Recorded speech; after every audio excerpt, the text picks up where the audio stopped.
Hello and welcome to the Player Pulse podcast. We are back for another fantastic episode on a horribly hot and sweaty Tuesday evening here in the UK.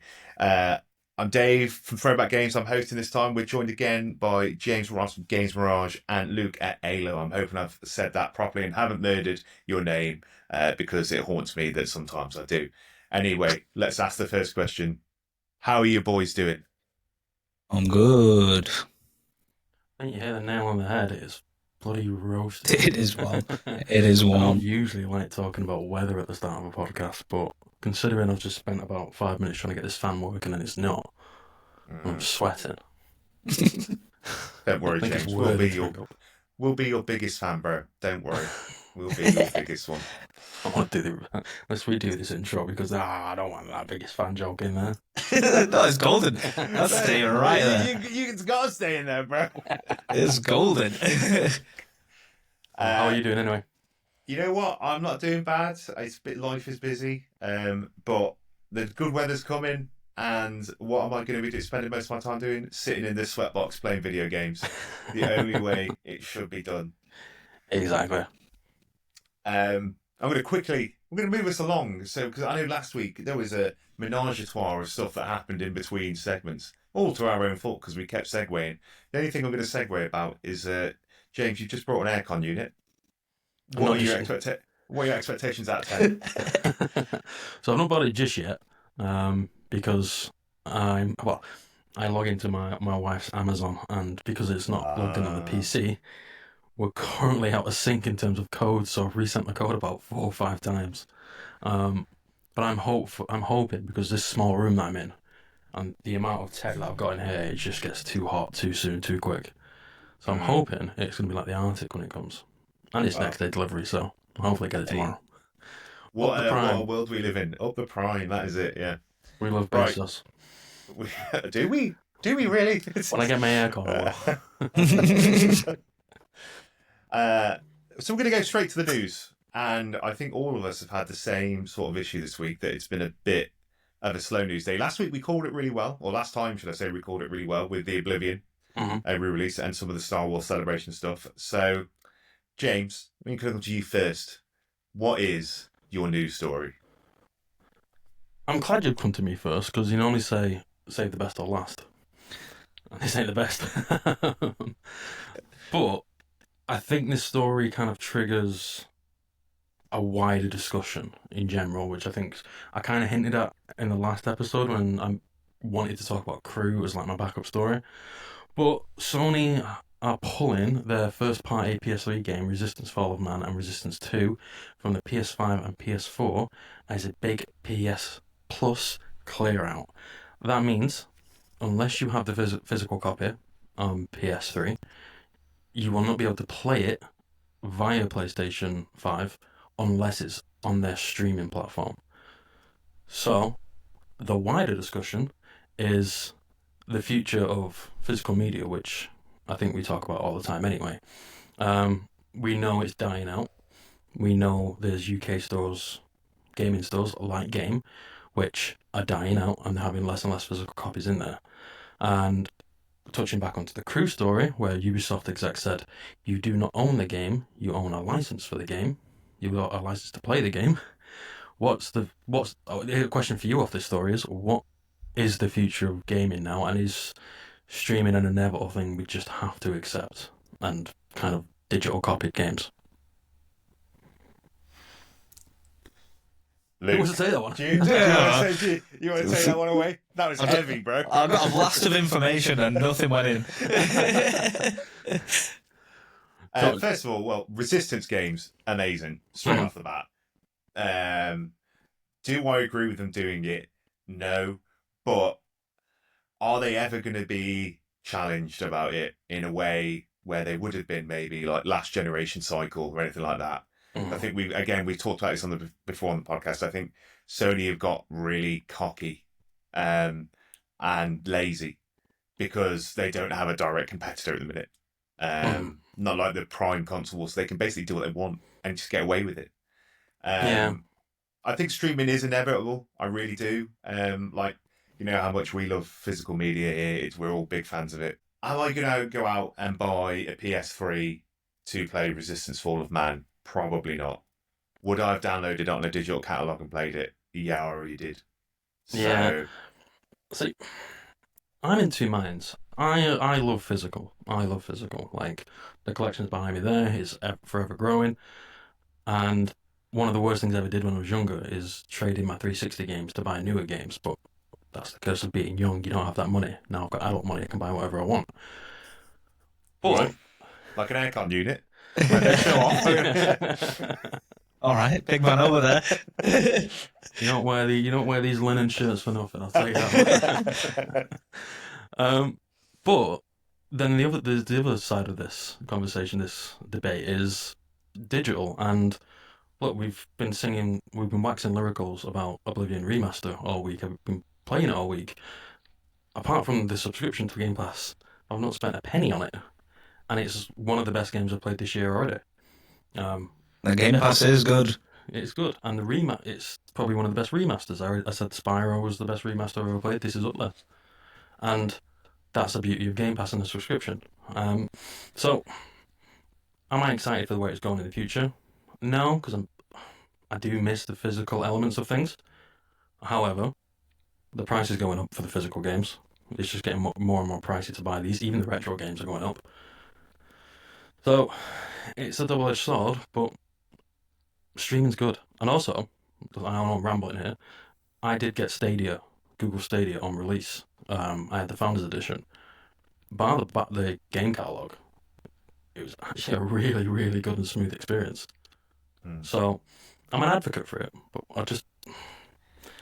my heart said I shouldn't, but my head said it's a sensible approach moving forward. I was just going to quickly say, as a quick side from that, I know everyone's been buzzing about Oblivion. I played it as well, and I managed to get past where I got stuck on the original. Good. Is it a fast travel? very... no, I actually still walked him.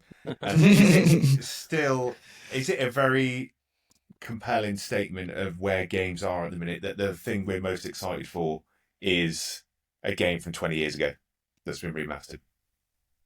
No. I think they don't make games like they used to. It's a valid point, but then you had Expedition 33 that's come out as well and has rave reviews and it's original. That might be the state of where we are with current games, where it's been so poor. When a good game comes out, or at the same time as a really good remaster, it gets overshadowed. So, Luke, do you want to head up your news article? I hear you've got a multiple selection to choose from. So I do. Well, unlike James, I had backup stories prepared in case mine was spoken about. I think my first one was bang, to be honest. I said the same. You went first. Yeah, to be honest, it should have gone last, actually. I take back my thing of save the best till last. Well, I've got a few. I don't really know which one to choose. There's a couple that touch upon what we spoke about last week of my news story. Just a couple of follow-ups. But I think the big one would be the Fortnite Star Wars, May the 2nd. Biggest collab ever. Oh, Okay, I can dig into this. Like we've briefly spoke about this amongst ourselves anyway, when we found out. But yeah, announces Star Wars collab for May the 2nd, the biggest, the most absolutely outrageous collab that we've seen. It's going to be good. We hope. Hope. Fingers crossed. Well, rebellions are built on hope, so let's have that. Hey. Thank you. I'm just reading here on the article that Disney invested $1.5 billion into Epic Games at the start of 2024. They did. So a lot of big projects and collaborations, I imagine, going forward between the two.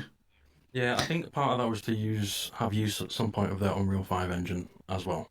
Because I do remember covering it back in an old podcast that I did, back when it did launch. Yeah, interesting. I've said it before, and I will say it again, that Fortnite is the best PR machine in the world. Yeah.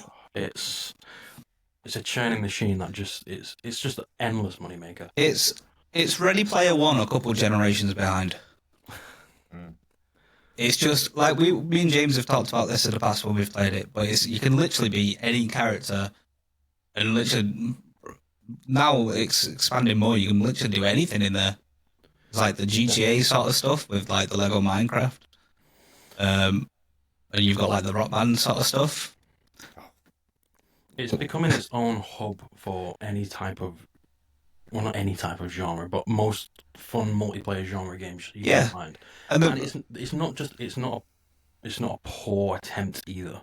No, it's done quite masterfully, really. And there's also the custom lobbies and stuff where people make their own sort of stuff. We used to do it all the time when we were younger in Halo. Yeah, custom lobbies and custom games carried that game. To be honest, it wouldn't be as nearly as sort of memorable and successful. And successful of as much as it would have been without the custom games. Like on Halo, I probably locked in about 5,000 hours in custom games. We can tell. Yeah. I think the beauty behind it is it's just gonna, well, it already is like a juggernaut of entertainment, but like where it goes next, because like they did the 4-way split for Lego Battle Royale, Rocket Racing and Festival last Christmas, not Christmas just gone, the one before. And all they've accomplished in that year, I mean, you look at Festival, they've had Metallica, Sabrina Carpenter, Snoop Dogg that have all signed up these exclusive deals to get people on the game. They purchased the entire Harmonix back catalogue, which is insane because that game, Rock Band, was going for how many years? Like 10 years on the trot where you can get all that. It's just, what will it do next? And I think it's just going to get even crazier. And it saddens me because I'm going to be there for all of it. Buying V-Bucks. Like this Friday when the Battle Pass comes out, I've got my Fortnite membership ready to just get it straight away out the door and then buy the Mace Windu skin and make him wear some Jordans. Yeah, so. I used to be in that camp where I hated Fortnite. I didn't want to touch it, I didn't want to speak about it, didn't want to see it. I was a PUBG loyalist. But the introduction to Zero Build changed everything for me. Like, yeah, that game mode is beautiful, it's simplistic, and it's what kind of the core of Battle Royale actually is. It's where the older gamer goes, really. Well, I've still got a few springs in me yet. Oh, you've seen them on build mode. It is. I think we spoke about it in the past, where it's like it is that Willem Dafoe meme. Yeah, I can't keep up. As soon as they start to build anything, bro, I just start return to lobby. I know it's over, so I don't even give them the satisfaction. No, but on the Star Wars pass, it's going to be insane. I mean, each week has got a story mode. Is that correct? And they're going to go through each film. I'm not sure it's each film. There's 4 hubs, so I'm assuming it'll be a quest attached to each. So there's Darth Vader's Samurai Castle, I think, the Rebel Base from Episode 7, something on Tatooine, and I'm not sure what the other one is. So I imagine there'll be something in each one of them. And then you've got Darth Jar Jar and Palpatine as the Season Pass rewards. I get that Darth Jar Jar. I'll dig Darth Jar Jar, definitely. It's the fan theory that I wish came true. And I think would have been real, but I think George Lucas backed out because of the hate of Jar Jar after they released Episode 1. I think, because I know we're going off games here, but George Lucas likes to create parallels in his film, and the parallel is Yoda being this mysterious weird creature and Jar Jar being this mysterious weird creature. But they're two different, which shows the light in the dark. I think that's where he's going with it, but we'll never know. Okay. We've got leaks, boys. Okay. We got leaks. Let me take you through them. So at the minute you can link your Fortnite account and Disney account, and you will get a First Order Stormtrooper skin for free. Nice. The jam tracks or the festival tracks that are coming out this Friday are the Imperial March and James Lapty Neck. Oh, I was going to swear then. Really? It's here, bro. So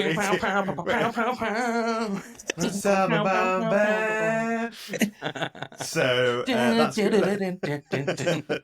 unfortunately, my poor bank account is not going to know what's here.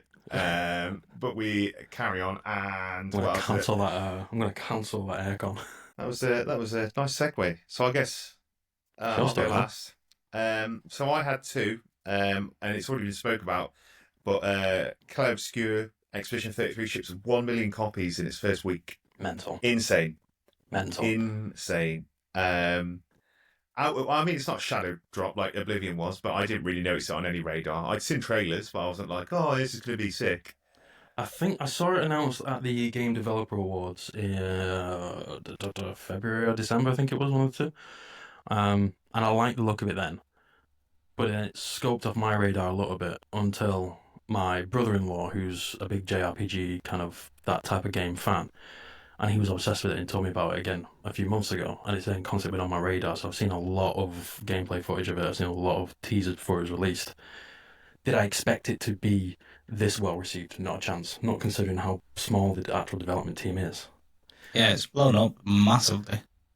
Yeah, I mean, goes back to the previous statement, AAA games in this generation have been awful, but it's the smaller games which have carried us through. Early calls for Game of the Year. Sorry to cut you off there. Carry on. No, worthy cut off. But early calls for Game of the Year, which is crazy. Yeah, I have not played it yet. It's on my to-play list after I finish Oblivion Remaster. So hopefully in the next podcast I'll be able to talk about it a little bit more.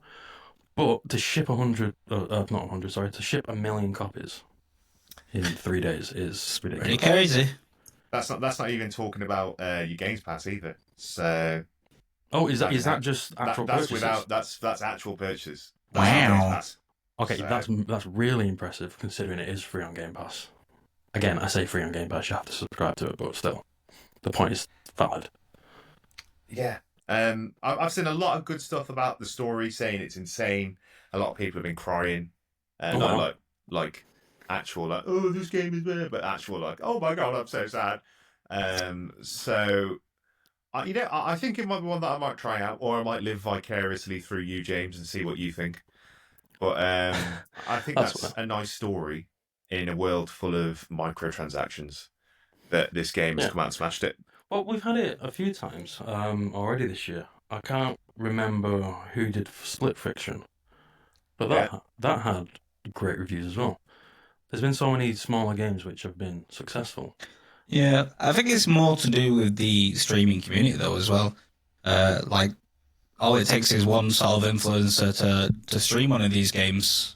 And this guy out is a streamer now. He's like the streaming community. It's true. Yes, it just takes like one person, and then because they've got such a large platform as well, a lot of people that might have not have seen the game before, and then sort of introduced to it, and go, "Ooh, actually, I kind of want to play that game now." You are spot on though. It happened with Repo because we played Repo, but that came big from streamers playing it, and Simulator 1 as well. Well, the biggest one, Among Us. Among Us, yeah, spot on.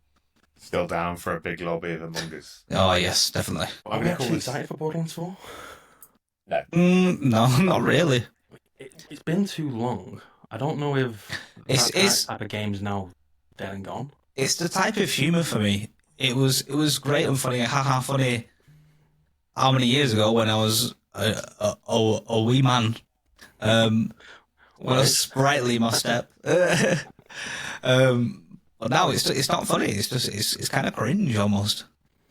Yeah, Borderlands 3's humour kind of tipped it for me, where I was like, I'm not really invested in this as I was too.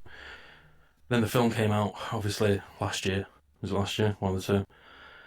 And it just killed all interest for Borderlands for me. I think it waited way too long. So I'm going to give it my very official thing that I've just thought of right now. Flop of the year is going to be Borderlands 4. Oh, okay. Ooh. Okay. Old statement. Ooh. Luke, should we do our flop of the year for the games? Can be already released or set to be released? I don't even know. Let me get a list. Give me a second. I think my flop of the year would have been Shadows, but Ubisoft allegedly paid media very well to rate that quite highly. And let me say, I emphasise the word allegedly. Yeah, I could back AC being the flop. but not the flop that kills Ubisoft, unfortunately. No, I think financially they did okay with it. In fact, I think one of my flops of the year. Oh, this This is is going going to to be be a bold bold, one. I can Yeah. tell. Doom Dark Ages. Ooh. I think there's a huge, not huge, there's a strong core fan base for Doom games. I don't think there's a huge appetite anymore for Doom games. And I think that's going to be one that flops. I think it's going to be decent, but I just don't think it's going to have the legs to do well. But I think it looks pretty cool, to be honest. I've never really got into Doom properly. The new ones, at least. The old ones I played, obviously, but No, I think it'll do all right, you know, because people like when they sort of came back with Doom, it got a lot of like following, a lot of hype. Everyone was excited. Doom's back, way. But they're switching it up a little bit. It's still a Doom game, but they've taken that and then put a little spin on it, and I think that might intrigue a lot of people. Yeah, I'm interested in that style. That's the only thing that has piqued my interest due to kind of the interpretation of their time period. Yeah. I mean, it's on Games Pass, isn't it? So it's a free hit. Yeah. Another one where Luke still waits, which might be a flop. The Outer Worlds 2. Yeah. Considering this is going to be Xbox's big game at their showcase in June, I don't think there's going to be a major... I don't think there's a major hype for it, to be honest. But what I do know and what I did read is it's very New Vegas style, if you're comparing it to Fallout, which I know the original game was. I like New Vegas, but I think in a world where... Because Outer Worlds isn't a game where you can just jump on and be like, oh, I'm going to do an hour. You can jump on and stick some time into it. And I just... No. It's just not going to give it that for me. I think it'll be fun, but like, am I probably going to finish it? No. It might be one of my streams at some point. Who knows? Oh wow! I've also just seen the Wolf Among Us 2 is rumored to come out at the end of the year. The best Telltale's game, hands down. I've scoured, I've searched. And my flop of the year is quite a hot take. Civilization 7. That's I don't know if it's a hot take, but just a really good take, actually. Because it's already released. Yeah. And from the initial reviews when I've not played it, their aim is to play it at some point. But I've seen a lot of streamers playing it, and there's been a lot of disgruntlement. Yeah. So, from, like, we've played Civ 6. Love Civ 6. Amazing game. Civ 7, they've changed some of the systems and the way it's played, and a lot of people are not happy. It's put me off playing it, because I was going to get it, and now I've gone, I want it now. It's put me off playing it. It's put me off paying £60 for it. I'm not doing that. I'll get it when it's cheaper. However, I did find out that they're releasing it on MetaQuest 3, and it looks interesting enough for me to pique my interest. I actually think you'll find that the ultimate method to play is on Nintendo Switch with the Joy-Con mouse. He's only saying that because he pre-ordered it and he had bias for it. No, I agree though, man. I love Civ 6. I love Civ games. I think they're ace. But I think when I was reading some of the reviews, they've just taken a lot of stuff from games that came out between 6 and 7, tried to implement it in theirs, and it's just not as good, which is a shame. But it is. But maybe we go into it when it's, let's say, £30, £20. Would have a different perception of it. Maybe the fact is it's a £60 game. I don't think it's that. I think it's carrying the Civ title. So you hold it to the standard of the others. True. If it was a standalone, like, random strategy game, and I played it and gone, oh, this is alright, then that'd be fine, but it's a Civilization game, and it's got to sort of hold to that standard of what we've come to expect from them. Yeah, but I also went into Civ 6 buying it for like £4. I got it for free Epic Store. In fact, that might be a point. I might have bought it for £4 on the Switch, but I had it for free on Epic Store. So maybe that's my mentality of going into, wow, this is a free game. This is a brilliant game. Brilliant strategy game. Yeah, but I would have paid the full price for that. In hindsight, you would have. Yeah, in hindsight. But to be fair, I never really messed around with Civilization before that. I can't ask the question, but I'm going to do anyway. Would you have bought it at full price without playing it? I think that's actually a nothing question because you would never know. Yeah, well, I would never know. That's how you're going into. But that's what really got me into sort of like strategy, sort of like Civilization games. That's why like now I play Foundation all the time because I love like city builders and stuff like that now. That sort of opened the door for me. That was like my gateway drug. Yeah, I think because of this reaction to Civ 7, when I get round to playing it at a price I'm willing to pay for it, I think I'll have low expectations, high outcome syndrome, which is only a bonus for me. And it'll be patched as well by then. So Yeah. Fingers crossed. So much for a small little story, David. anyway, that's our hot takes. Garbage, flaming garbage everywhere that we've just said. We're going to move on to games that we've been playing. We'll mix up the order. So we're going to go back to reverse. Luke, it's starting with you. What have you been playing? Well, I've been playing probably what everyone else has been playing. Oblivion. Been streaming that. Been playing that. It's really good. It's just as beautiful as the day I left it. If not more. Increasingly more. Yes, been playing that. I've not like really sunk my teeth into it yet. Because I've just not had the time. But hopefully we'll be doing this week, so that'll be fun. We've been playing Baldur's Gate 3. Mm-hmm. You were both present for that, so spoilers. Yeah, we're doing a run through on that. Streaming it on Twitch. Yeah, it's good. It's chaos. It's more chaos than I thought it would be. It went on Ryan really fast. I'd like to say He's putting his hands up for a neutral reason. in all of that. I remain neutral in all of that. I didn't throw a child. Hey, no, I didn't throw a child either. Or, Did I? or vote to kill everything we come across. Oh, you look like a nice man. No, die. Well, I did do that. You did hit me and nearly down me as soon as we got on the beach. Just don't mess up with a monk, man. You know what I mean? It was- Crossing. It was the epitome of that Ron Burgundy meme of the well, that escalated quickly. For anyone who does want to watch that, by the way, it is on my YouTube channel, the Game Mirage YouTube channel. But I can put it onto the Player Pulse one as well, if there is an interest. James. Oh, well, I say, Luke, have you got any more? Or are we? I was just going to say I'm also doing my perspective on Twitch. Yeah. I'm doing no perspective because I'm just here for the ride. But James, over to you. What have you? Do I dare say it begins with O and ends in Oblivion? Yeah, not to sound like a pirate for Luke, but yes, playing the Oblivion remastered, which I said in the last podcast, Oblivion was my childhood game.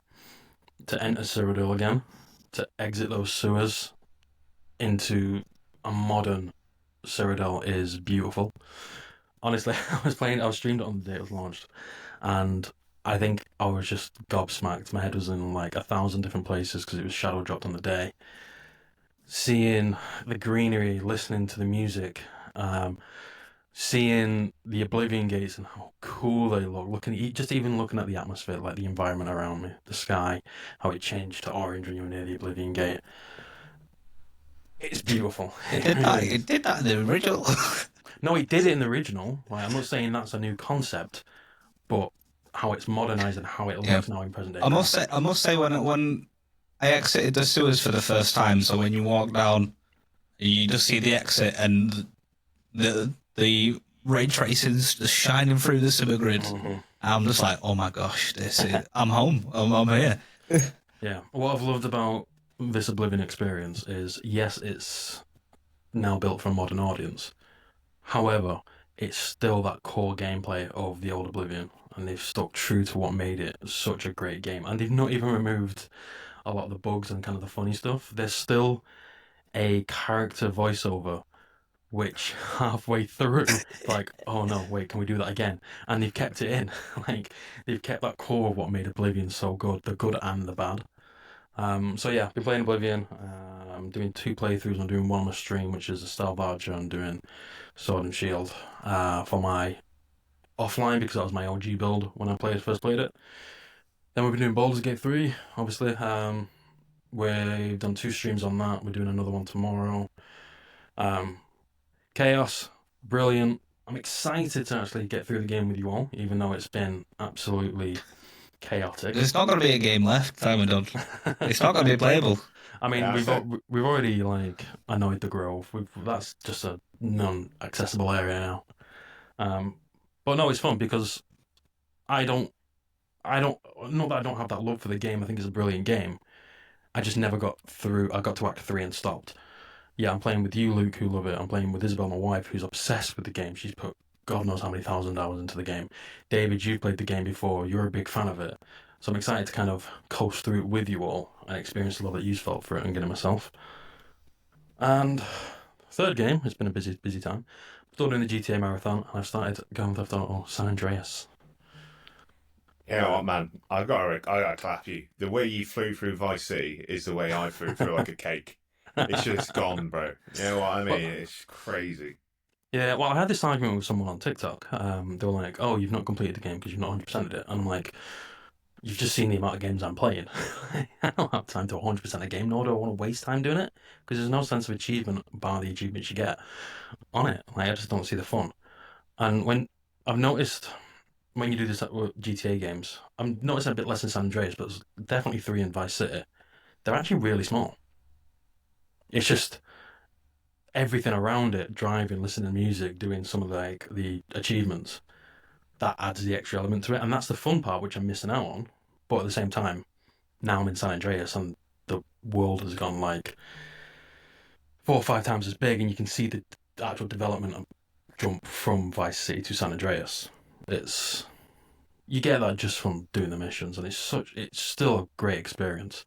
I've even started doing some side stuff. I've started tagging some graffiti to be Grove Street, get rid of the ballers.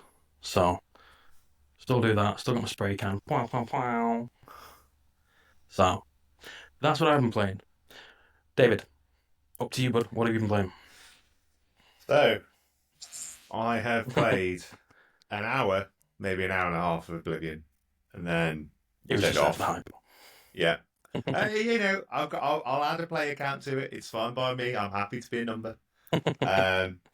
I've been playing Baldur's Gate with you guys, obviously. Like we said, total fun, total chaos. Going to be unplayable by Act 3 or even Act 2. So we'll see what happens with that. But we, at Throwback, have started the Star Wars marathon. So unfortunately, everything I live and breathe at the minute is Star Wars.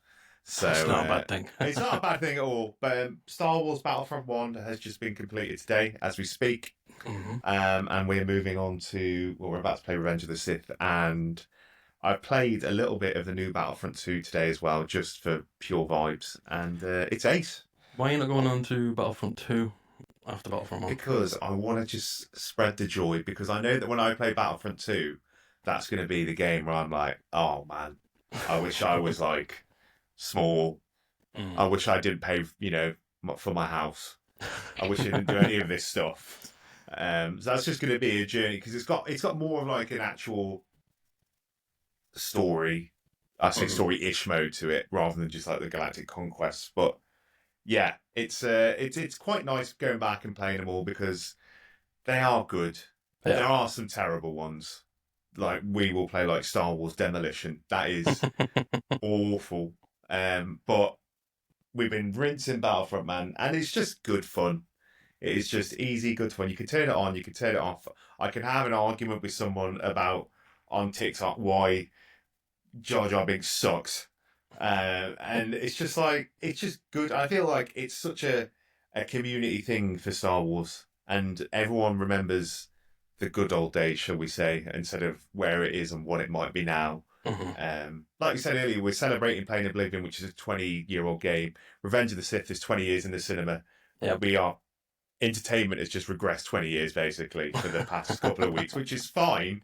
But yeah, man, we're just enjoying playing through some Star Wars here at the minute. So I've got a question, but also then I'm gonna before I get into it, a little bit of information, a little bit of a anecdote is what they call it.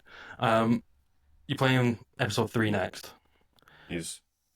Interesting fact, which I only just realised because obviously I was quite young when it came out. I was 10. That game came out 6 weeks before the film. Oh yeah, so everything's spoiled, isn't it? Yeah. It was the same with the Lego Star Wars game as well. And I was just like, in what world do you think that was a fantastic marketing ploy to ruin the game? Yeah, but it's a good job I was poor and couldn't afford that, so it's fine to wait for the cinema. It was a good job I was a 10-year-old and had the mental capacity of a goldfish. So. That's it. But the question on episode 3, who are you playing as, Obi-Wan or Anakin? Why not both, babe? You know what I mean? Well, you've Why got to make not a choice both? at the end. I know I've got to make a choice, but I'm pretty sure it's saying that game is offline co-op, isn't it? Yes, I think so. So I will probably be playing through that with somebody. So, and then we'll do a whole series maybe on the power battles where you can fight each other on Mustafar and stuff, because that's just funny. Yeah. So, but yeah, that's my gameplays. Solid. Righto, over to the quiz. We've made it again. Luke, it's your turn, pal. It is my turn. Let me find it. Well, as we found out before, I completely forgot about the quiz. Much into similar fashion of last week, it has been assembled in a short period of time. I think my Guess the Game quiz actually went down a treat, bro. So you better... It was good, it was good. So, mine's a bit on topic this week. It's going to be an Elder Scrolls Oblivion quiz. Oh.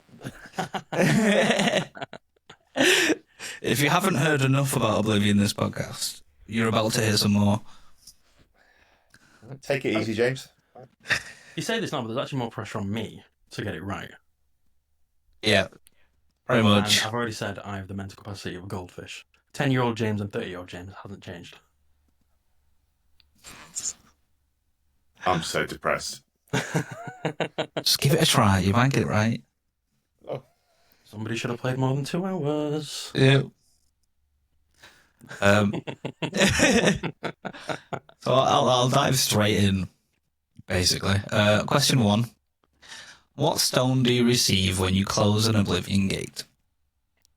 Is it buzzer entry or do we... Whoever. Give it a go. Buzz. Sigil stone. Can I have its full name, please? An Oblivion Sigil Stone. Can I have its appropriate name, please? A red Sigil Stone? It is, I'll give you a clue, it is Sigil Stone, but there's a word before it. What? I've always just done it as a sigil stone. It is a transcendent Sigil Stone. It's still 0-0, baby. It's a sigil stone. It's a sigil stone. It is a Sigil Stone, but it's a transcendent Sigil Stone. Follow-up question, what do Sigil Stones do? Would it help if I give you some multiple choice? I think it would help David. And they're doing this, and I'm thinking, what does a sigil stone do? Because I'm pretty sure... I just need to know all the questions about in stones. Because if they are, I'm cooked. So, No, they're not. okay. Just these 2 questions. I think do multiple choice. Okay, so do Sigil Stones repair your weapons, recharge enchanted weapons, recharge your magicka, enchant a weapon, or nothing? I'm going to say... am I okay to go first? Because... Yeah, that's fine. Because I answered the last one with no... Enchant a weapon. You are correct. I've got one, bro. That's it. It's fine. It does it. Hold on. Wait, can I have sigil stone? I didn't even get a multiple choice. Alright, you can have Sigil Stone. Yes. You can have Sigil Stone. So you're neck and neck. But there is 12 questions, so it could end in a tie. Have you got a backup question? Nope. Do you want to take one of them off? Nope. Alright, okay. So Just question like Baldur's Gate 3, this is chaos. Yep. Yeah, just forget the multiple choice. Let's just bring a horse to its beating. Come on, let's just ask the question and let's do it, baby. Okay, so question 3. What is the name of the empire the Elder Scrolls Oblivion takes place in? Cyrodiil. You are correct. It's not looking good for you, James. You don't have to let me win, James. Oh, we're not doing multiple choice now. And you went first on the last I'm question. just spicing it up. There's no rhyme or rules to reason this to this. quiz. There's no rules to this quiz. James, this quiz was really short notice. There's 2-1, no rule, baby. 2-1. End it now. Retire on top. Yeah, that's it. That's the quiz. Hey! Now I know how David feels after episode 1. This is like it again in 2 minutes. You know what I mean? So don't worry. So, question 4. If the dragon fires are not lit and no emperor wields the amulet of kings, then the empire is open to attacks from the Daedra. True or false? True. I already said it. Point to me. James was first. All right. There's no buzzer system. There's no order. There's Whoever no comes choice. first come, first serve. I brought peace. Just. Here's the thing, David. You're editing this. Yeah, but I'm not going to do that, bro. So I'm not much. going to do that. Just go straight up. Oh, we need structure. I'll message you in 5 minutes. Oh, no, I've done it, boys. Don't worry. It's loaded. Don't worry about it. What are we on? Question 5. Question 5. What heavy armor offers the most protection? Steel plate. So I'll give you the list. Oh, now we got a list. There is ebony, Daedric, orcish, steel, dwarven, iron. Ebony. Or is it? Siege, woven, whatever. Is it ebony? Ebony. Leather. Or is it orcish? Both are forms of armor, but they are not the correct answer. Is it Can I have the orcish? list again, please? Orcish, steel, dwarven, Daedric, ebony, iron. Iron. That woven one. Don't know what the first one was. Dwarvish. Dwarven? Yeah. It's not dwarven. It's not Daedric. It is Daedric. Is it Daedric? It is Daedric. Oh. That's so neat. Oh, well, the fuck, I'll take it. I hope thought is Ebony the second strongest? Yes. Okay. So it goes iron, steel, dwarven, orcish, ebony, Daedric. Okay. In that order. Okay. I hope you're keeping count because I'm definitely not. It's 3-2 to James, so don't worry. Question 6. What is the most rare and expensive light armor in the game? Oh, I don't know this because I've been heavy class all the time. Do you want me to give you a list again? Can I guess glass? It is glass. Yeah. Glass armor. What Oh, am I it looks talking cool. about? It looks cool. It looks cool. 4-2, by the way, David. Yeah, man, no worries. Just a childhood game. Don't worry. So, question 7, but it's not question 7 because I'm skipping it because I don't like it. Question 8. Who is... Who wouldn't have known that either way? Okay, sorry. No, I just wanted to input that. Go on. This is an easy one. Who is the leader of the Thieves Guild? Very Fox. Correct. Yeah, so easy, bro. So easy, man. Also an easy question. Question 9. In the beginning of the game, you start out in the Bruma prison. True or false? False. Correct. Hold on, David, I'll give you that one. Question 10. Which of the following is not a district in the Imperial City? Market District, Housing District, Palace Plaza District, Elven Gardens District. I was Elven in. Gardens. James is correct. I've been in the Imperial City literally 30 minutes before we started this podcast. I don't think I've ever been there, bro. So don't worry about it. Magical. It's magical. Okay, next question. I don't know if you'll get this one or not. How many Daedra princes exist in Oblivion? 18. It's not 18. It's not 12. Oh, going off the Daedric weapons in Skyrim. Or does it begin with a 1 or a 2? Or a 0? I'll give you a clue. It's between 10 and 20. 13. No. 19? 11. No. 17. No. 16. It's just counting down, bro. It's 16. I didn't see you counting up. Yeah. You're going to be in the middle. Okay, final question. There was quite a few because there's quite a lot to collect in Skyrim. Yep. I was 16, I thought it was 18. Final question, even though it is fairly one-sided. Well, who knows, eh? We might win it all. This last question is worth 10,000 points. Oh, we're pointing this now. Well, I don't even know what anyone's on. Easy question. What is the official expansion to the Elder Scrolls for Oblivion? Soaring Isle, or whatever Shivering Isles. Oh, bollocks. It is Shivering Isles. Last quiz, guys. Hey. Yeah. Would you got anything for Knights of the Nine? What? Knights of the Nine DLC. That's a DLC for it. It is a DLC. You know what? It is also DLC, and the catalyst of the gaming empire, Horse Armor.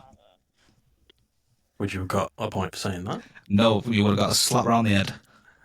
So, James, how does that victory feel? Hollow. I'll be honest. I thought it was Very lackluster. I thought I was sweating from the heat here, but I'm just sweating from how chaotic that quiz was. I honestly feel like I'm on that episode of Come Dine Me where it's like you have the decorum of a reversing dump truck. Get out of my house. Honestly, I'm still not 100% sure if I've won because I don't know what the rules were in that quiz. Well, I think you've. There was no rules. What cost? It's my sanity. Anyway, that brings us to the end of another Player Pulse podcast. We have been live and crazy and in living colour. So I've been Dave from Throwback. There's been James from Gamerage and Luke from LO. I've said it wrong. I'm just pissed off after that quiz, bro. I'm honestly cooked. I'm in my own head about it. But please check out all the channels that we are representing, and we will see you next time. Bye. Bye.